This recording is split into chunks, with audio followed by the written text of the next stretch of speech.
Hey everyone, welcome back to 996 The Howl. This is another pre-recorded video. I am on vacation, so Hayton's stats for this year are taken after this Seattle game. Game number 49 for the Mammoth, but game 44 for our center, 25-year-old Barrett Hayton. He's currently making $2.65 million, pretty cheap.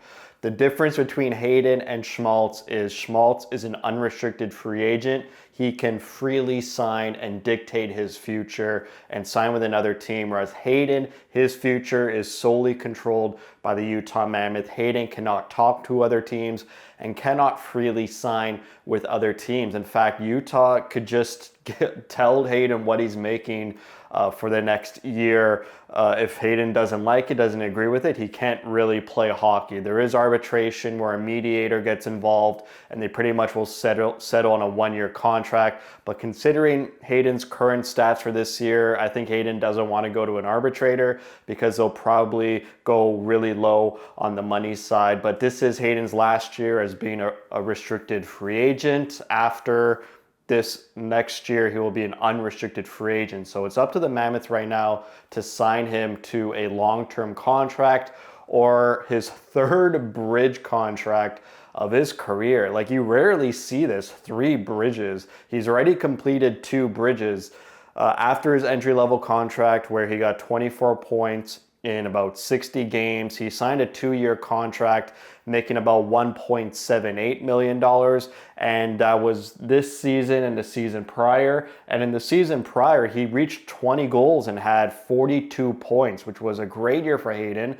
But unfortunately, the last year in Arizona, he gets injured, only plays 33 games played. So when the bridge contract was up, he had one really good year, 20 goals, and an injured year. So they decided we'll do another bridge, $2.65 million.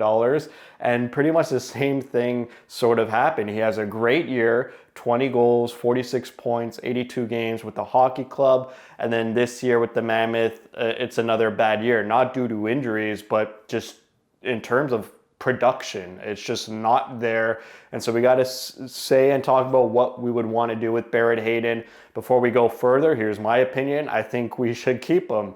I think Hayton definitely plays too high in the lineup. I would love Hayton if he was a bottom 6 centerman. You know, a lot of people criticize and single out Hayton. His production isn't there, which I totally agree with that. But you never hear that criticism with McBain. It's because we have in our minds like, oh, McBain's more of a defensive centerman, bottom 6 guy. We shouldn't really be relying on him for offense. Whereas Hayton plays in the top 6.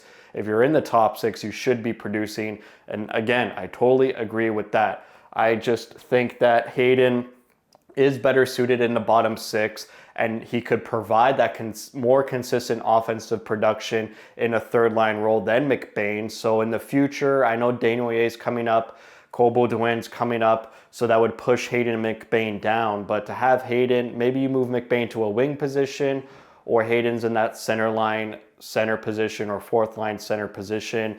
You don't really know how Cole Beaudoin and Desnoyers are going to turn out. And that's another thing. If you want to just move on from Hayton and think to yourself, oh, we have Cole Beaudoin and Desnoyers coming up, it's like you don't even know how they're going to react in the NHL, how they're going to adapt and acclimate. It might take them a couple years. They're young guys.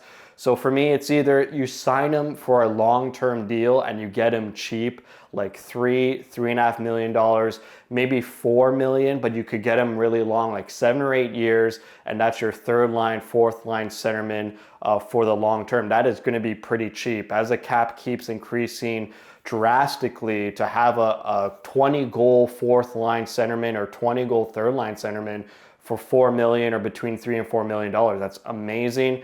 Or you could go the next direction of another bridge contract. I would do a 3-year contract just to see how Beaudoin and Desnoyers develop. If they're developing amazingly and well and beat out Hayton for a roster spot, that is totally fine. And then you move on from Hayton after 3 years.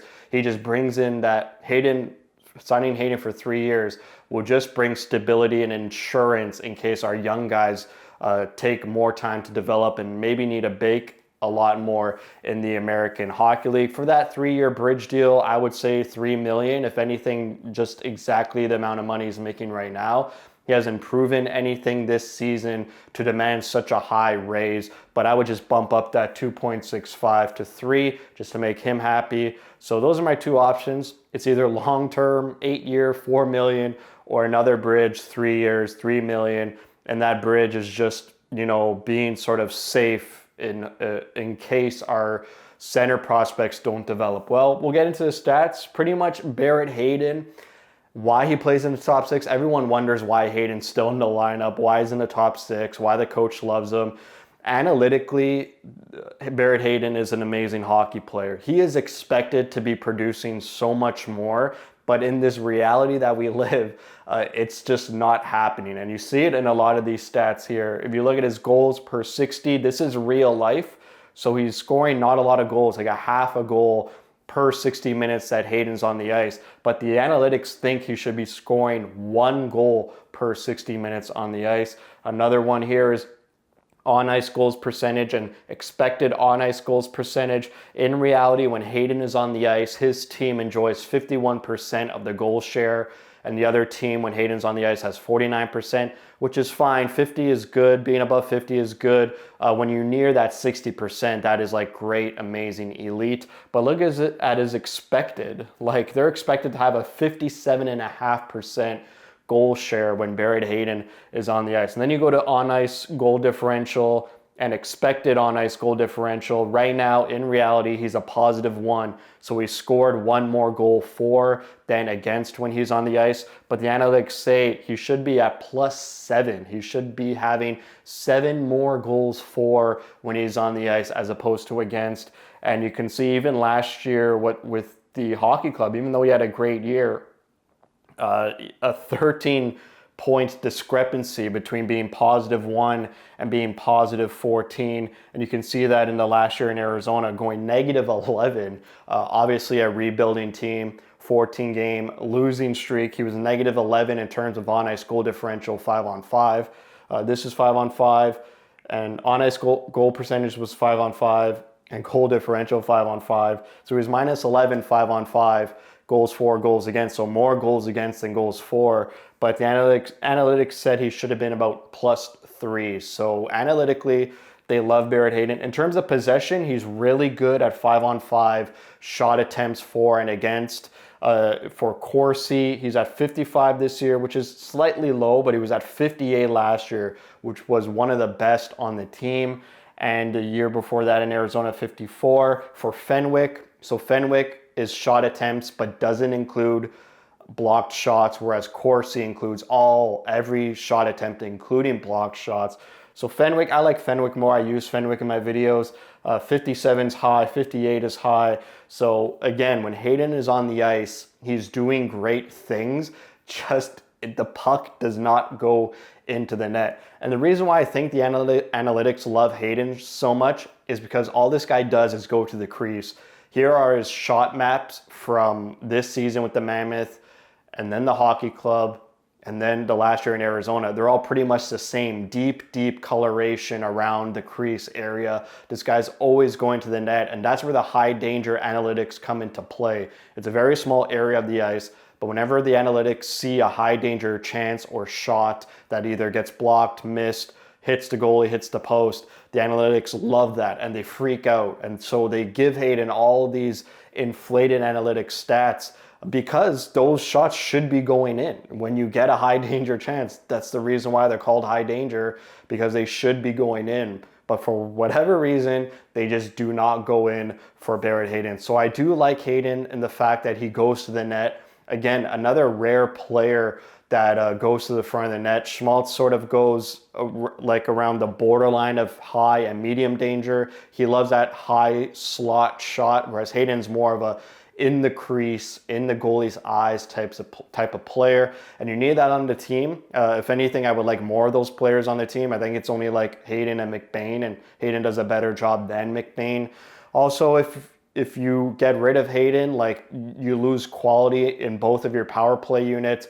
Hayton, if you sign him to another bridge or a long-term deal, that is a net front presence player on your power play, for sure probably on the second unit. So you still need a lot of good quality players on your second power play unit. and hopefully Hayton could fulfill that role. His time on ice is about a minute or two less than previous seasons, but that's mainly due to the fact that he's not playing much penalty kill time this year. It's pretty much negligible. He plays like 0 minutes shorthanded, whereas last year with the hockey club, he was averaging about 1 minute per game shorthanded. So I'm not sure why they took him off the PK. The PK was amazing, like from start of the season till about January.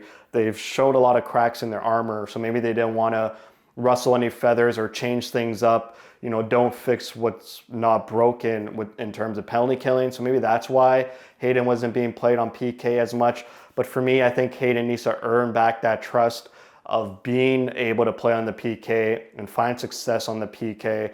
I really think in the future, Hayton could either be a 20-goal third-line offensive centerman, or he could be a defensive two-way fourth-line center PK centerman, sort of like Stenlund. I think Hayton could replace Stenlund, and he doesn't make, you know, Hayton's not going to make $5, $6, $7 million. So it's okay to be on the fourth line center position. But I think like Schmaltz could transition later in his years to a Kerfoot. And with Hayton, it's like, we still don't know what you get. 1 year, he's 20 goals. Next year, oh, it's bad production. So you're still banking on that he could get 20 goals again if you sign him to a bridge or a long-term deal. If you lock him up 8 years at $4 million and he like becomes a consistent 20 goal scorer, he's still only 25. So he's just about to hit his peak years in hockey. Like that is a great contract. So that's my take on Hayton's contracts. You can see all the stats here. His faceoffs just slightly decreased from last season, but that's still second highest in his career and second highest on the team. So if you move on from Hayton, you're losing a top 2 faceoff guy, which the Mammoths seem to be either like good on faceoffs or bad on faceoffs. They started the year out, like the first 10, 20 games of the season, brutal on faceoffs, but I think they've picked it up since then. His points per 60 could be higher. Shots per 60, he's pretty much shooting the same, just a half shot less than last season. And we already went through the analytics. These are 5-on-5 numbers, not power play. So he's a great 5-on-5 guy, goes to high danger areas, goes to the front of the net. You need that on your team. And he's best friends with Clayton Keller and roommates with Keller ever since Hayton entered the NHL. So again, another brotherhood, chemistry, connection between Hayton and our captain. They're best friends. So again, that would really hurt Keller. Not saying you have to keep him because you don't want to hurt Keller's feelings. I'm just saying he brings a lot to the team. Everyone really likes him. He's comfortable with the coaching, comfortable with the system. He plays well in the system. It's just production and execution really for Hayton. But he's shown in the past he can. He's shown in the past he can be a 20-goal scorer. It's just about doing that through at least 2 seasons in a row, as opposed to going up and down like he's been doing for the past 6 years of being in the NHL. So that's it for me. Thank you for watching. If you like what you see, spread the word. And as always, thank you for your support.